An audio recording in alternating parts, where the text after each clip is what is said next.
Hi, I'm Kayla from La Terraza, and I'm here today to show you how you can paint your Holiday Handprint Platter. There are 3 different designs that I can show you how to make, and there's 3 separate videos for each one. So if this isn't the video for the design you want, then click onto one of the other ones.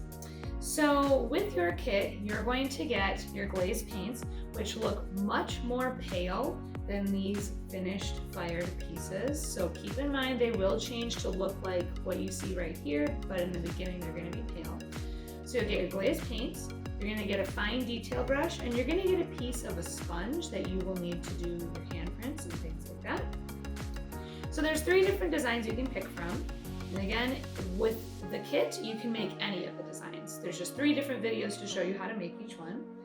First is our Cold Hands Warm Heart Plate that has a little handprint that looks like a fire in a fireplace, which I think is super cute. And then the other designs we just have on these tiles, but you can obviously do them on the big plate. One is this little Christmas tree that you can make with either handprints or baby footprints. It's really cute, and it has like presents and ornaments and things like that. Or this one that says joy and has some rainbow string lights. So in this video, I'm going to show you how to make one of these designs. And again, if it's not the one you want, then click on a different one. And if you follow along, you can make the same design, and then you have to bring it back to get fired, and it'll be shiny and glossy like these finished ones. Alright, so the first thing you want to do with your plate is check to see if it looks dusty. And if it does, just get a sponge with a little bit of water on it, not a lot, you can squeeze some out. And just wipe your plate off to make sure there's no loose dust. This is really important to do if there is dust on it, because sometimes the dust can mess up your paint a little bit. So just make sure you do that. Alright, so for our Cold Hands Warm Hearts plate, what we want to start with is our handprint in the middle that's going to be like the fire. Ignore my plate is a little bit messy, we're just reusing an old plate for this, but yours will look nice and clean. So what we want to do with the hand is we want to have it fade from red to orange to yellow. To do that, you're going to be sponging the colors on your hand, but you do need to do this sort of quickly, at least enough that it doesn't dry, because then when you put your handprint down, it's not going to look like there's any color there. So I'm going to start with yellow, and I'm going to load it up on my sponge, and I'm going to put it all over the bottom of my hand. I'm going to do about half. It's better to sponge this on rather than painting it on or just dumping it on the hand and doing this. The sponge will give it a nice texture. So I'm really loading it up, making sure it's nice and thick on there, also trying to make sure that it doesn't dry, because if it dries out, then I'm gonna have to do it all over. And I'd say that looks pretty good. It's nice and solid on there. I'm going to use a different part of my sponge now and dip it in the red. And I'm going to start on my fingers because I want that part to stay red. And I'm slowly working my way down towards the middle of my hand. Now as I get here where the 2 are touching, I'm going to keep going and kind of overlap the yellow. And then I'm going to switch back to yellow and kind of overlap that part. And you can just keep going back and forth until you feel like it has a nice blend. I feel like I already got it. I'm just going to put a little extra red on the tips of my fingers. And I want to make sure I do this before it dries, so I'm going to go ahead, put my hand right in the middle, and then keep very still. When I do handprints with kids, I always tell them, think of it like there's glue on your hand. You can't move it until I say so. So keep those hands and fingers still. You want to really press on the palm. You're going to feel like the center of the palm pressed down. You want to rock the fingers back and forth a little bit and really press down on like the knuckles, the areas where there's the folds in your fingers, because otherwise those will not leave any paint behind. Just really be thorough pressing it down. It looks a lot better if you do it once nicely than if you try to like go back over it later. It feels to me like my hand is done, so I'm gonna lift. And I think that looks pretty cool. Now some people are tempted to paint over the handprint, like fix these areas where it's kind of see-through. I don't mind it because it gives the hand character. When this paint fires, a lot of the lines in the hand are going to start showing up. You can't really see it now, but you'll see it a lot better in the end when it's done. All right, now I'm going to go wash my hands real quick before the next step. All right, so for the next step, I'm going to work on my bricks. To do the bricks for the fireplace, I recommend drawing it out in pencil first. It's much easier than if you try to just freehand it, because then you can't really fix it. And I'm going to start by going kind of right in the middle of this big square here. And I'm going to do a line that's just horizontal on each side. If it goes through a finger, then I like to kind of stop and start on the other side. And then we're going to make the lines angle a little bit. So if they're above this middle one, they're going to angle up a little bit, and if they're below, they're going to angle down.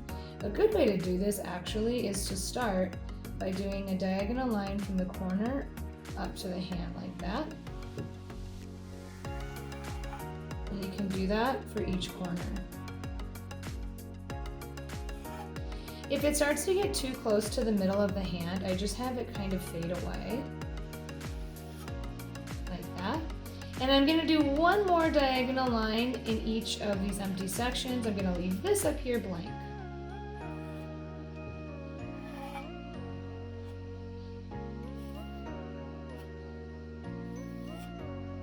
So there we go.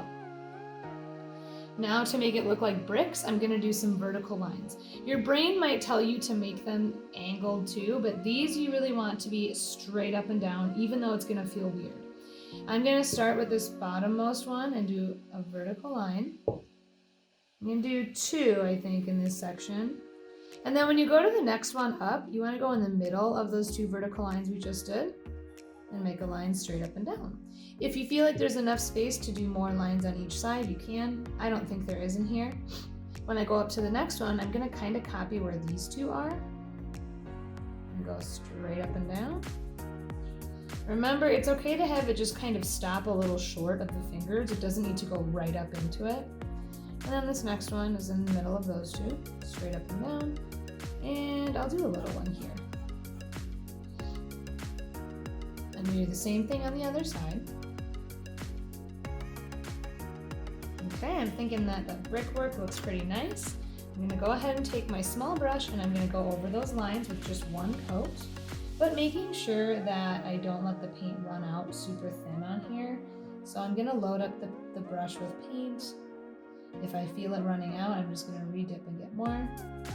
When I get to the end of this line for the brick, I'm going to kind of lift off the plate quickly and it gives it a more wispy look to it.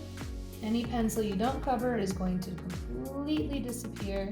So if you have to erase anything, or if you just don't cover something because you didn't like it, it's not going to be there after firing. Alright, and underneath I'm going to do some like holes for the fire. And thumbprints could be a really cute idea for that. So I'm going to dip my sponge in black, go over my thumb. I'm just going to do a couple thumbprints down at the bottom.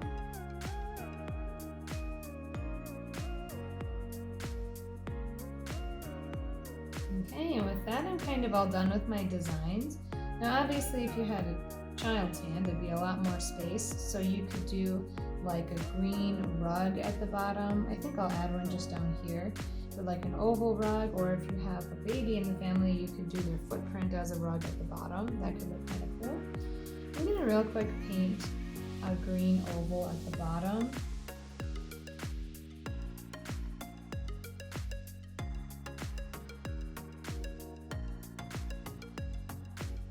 And then to fill it in, my other sponge is dirty, so I'm just going to use this other one I have. You can take your sponge and just kind of fill it in this way.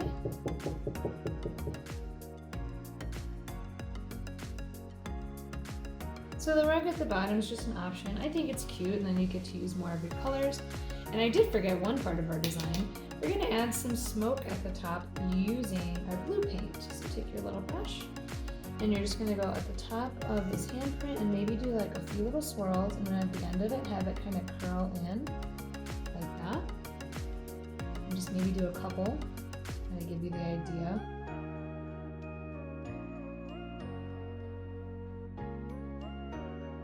And then lastly, I want to do my letters that say cold hands, warm hearts. I'm going to dry this with a hair dryer real quick. Okay, so I'm going to write cold hands up here and warm hearts at the bottom. I'm going to center it, and then I just go over with one layer of black. Something you might notice though is that all my colors have gotten really light and chalky, which is totally normal with glaze paints. They are going to change after they fire to be really bright and shiny. So don't feel like there's something wrong with it right now that it looks so pale. That's how it's supposed to look. After firing, it's going to get much darker. So I'm going to go ahead and write my words on here. I'm going to be careful when I go over this part because if I do mess it up, I might have to repaint the green, which isn't a big deal, but I just don't want to. So I'm going to go ahead and write my letters.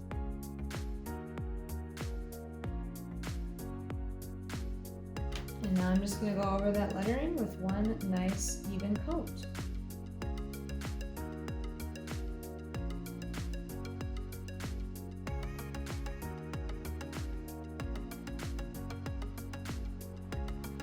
Alright, and I'm all finished with my plates. I added all my designs and my words, and I'm happy with it.